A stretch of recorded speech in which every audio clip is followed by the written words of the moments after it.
Bonjour à tous et ravi de vous présenter cette nouvelle formation en e-learning qui s'intitule Optimiser la santé et la fertilité par l'assiette. Donc tout d'abord, pourquoi ce titre? On aurait pu l'appeler tout simplement Optimiser la fertilité par l'assiette, mais on a vraiment voulu ajouter le mot santé, puisqu'en effet la santé et la fertilité sont étroitement liées. La plupart des personnes qui consultent en consultation de fertilité le font dans le but de concevoir. Et encore, quand je dis la plupart, je pense que c'est la totalité, effectivement, le font dans le but de concevoir. Cependant, optimiser la fertilité ne permet pas que de mieux concevoir, mais permet aussi d'optimiser la santé.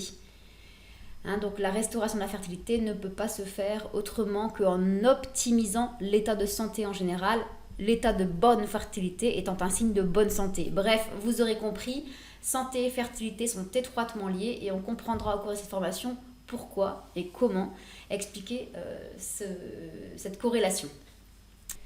Donc je suis Guénaëlle Abéguilé, je suis kinésithérapeute de formation et actuellement j'exerce en tant que consultante et formatrice en micronutrition. Je suis spécialisée dans les troubles de la fertilité et dans les troubles hormonaux. Donc ce qu'on va voir au cours de cette formation, c'est qu'effectivement en optimisant l'assiette, en ayant vraiment une alimentation, une assiette fonctionnelle, on va optimiser le statut en nutriments de l'organisme, donc en macro et en micronutriments. Donc tout ce qui est macronutriments, c'est les glucides, les lipides, les protéines, on verra quelle place pourquoi. Et surtout, on optimisera aussi le statut en micronutriments, en vitamines et minéraux de notre individu. Ces critères sont essentiels à la notion de santé optimale et donc cette santé optimale est indispensable à la fertilité optimale. Donc, mais c'est quoi une assiette optimale? En quoi agit-elle sur la fertilité? C'est ce que nous allons vraiment étudier au cours de cette formation. Alors déjà, est-ce qu'il y a, oui ou non, une assiette optimale pour tous? Non, soyons clairs, effectivement, on ne pourra jamais donner des conseils nutritionnels qui permettront d'optimiser l'état de santé pour tous. Cependant, on est obligé de constater que certains déficits ou certains déséquilibres en nutriments, en micro, en macronutriments, sont quasiment toujours présents chez toute la population et cela pour différentes raisons qu'on pourra aborder dans la partie réservée à la densité nutritionnelle. Et deuxième constat, c'est qu'on fait quasiment tous les mêmes erreurs alimentaires puisqu'elles sont parfois recommandées. On verra qu'effectivement les recommandations ne sont pas toujours les plus judicieuses. Ou alors, bien sûr, on fait tous aussi des erreurs alimentaires puisqu'on est pressé ou puisqu'il y a un lobby agroalimentaire qui nous pousse vers certains types de comportements alimentaires. Donc effectivement, des déficits quasiment toujours constants et des erreurs sur nos choix alimentaires font que la plupart des conseils nutritionnels qu'on va voir dans cette formation vont vraiment améliorer la santé de la quasi-totalité de la population. Toutefois, il faut quand même souligner que nos besoins sont différents d'un individu à l'autre. On n'a pas les mêmes besoins.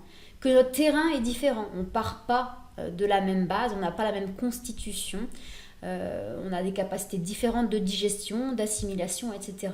Et aussi que nos objectifs diffèrent. On n'a pas tous envie de courir un marathon, on n'a pas tous envie d'optimiser sa fertilité, on n'a pas tous envie de perdre du poids ou de prendre du poids. Donc, nos objectifs diffèrent.